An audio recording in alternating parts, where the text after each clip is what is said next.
김민지 아나운서는 어릴 때부터 동명이인 참 많이 만나봤을 것 같아요.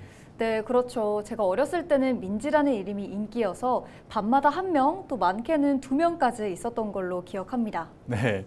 그런데 요즘은 이 한자 뜻이 있는 한문 이름보다 순 한글 이름을 선호하는 비중이 갈수록 늘고 있다고 합니다.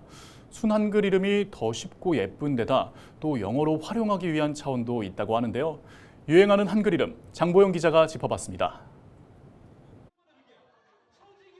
태어난 지 430일째, 돌이 지난 다원이. 얼핏 보면 한문 이름 같지만 다 원하는 사람으로 사랑받고 자라라는 뜻을 담아 지은 한글 이름입니다. 다원이의 엄마 김글량 씨는 한문으로 된 자신의 이름이 어렵고 발음하기 힘들었던 경험 때문에 아이에게 누구나 뜻을 쉽게 알 수 있는 이름을 지어주고 싶었습니다. 한글 이름이 좀 더 예쁘다고 생각을 많이 했었고 평소에도. 그리고 아기를 낳고 나서 어떤 사람으로 컸으면 좋겠는지에 대해서 신랑이랑 많은 얘기를 나누다가 모두에게 사랑받는 사람으로 컸으면 좋겠어서. 하나님의 성, 하나님의 땅이란 뜻을 가진 시온이도 한문 이름이 아닙니다. 아이를 낳기 전부터 시온이란 이름을 생각한 김지은 씨는 사주에 맞춰 이름을 지어 아이의 운명이 정해지는 것을 원하지 않았습니다.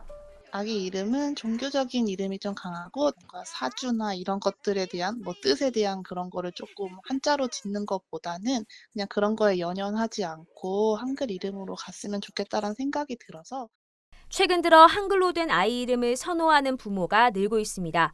지난 2013년 전체 이름의 7.46%에 그쳤던 한글 이름은 10년 만에 2배로 껑충 뛰었습니다.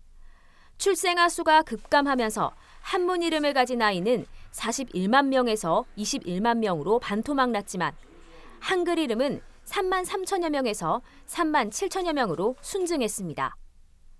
슬기로운, 이로운이란 뜻의 로운이는 2017년 583명이었다가 2021년 1373명으로 2배 늘었습니다. 햇빛에 비친 반짝이는 물결이란 뜻의 윤슬도 최근 2년 만에 2배 늘었습니다. 지난 1988년 나래, 나루 등 순한글 이름이 반짝 유행했다가 2000년대 이후 들어 하나의 추세로 자리 잡는 모양새입니다. 잘 쓰지 않는 한문보다 국제화 시대에 맞게 영어로도 쓰이도록 쉬운 발음과 뜻을 선호하는 겁니다. 사주 철학에 연연해 이름을 짓는 것을 부정적으로 보는 시선도 있습니다. 시대의 흐름에 따라 아이의 이름을 결정하는 부모의 기준이 갈수록 다양해지면서 한글 이름을 선호하는 분위기가 확산되고 있습니다. 헬로티비 뉴스 장보영입니다.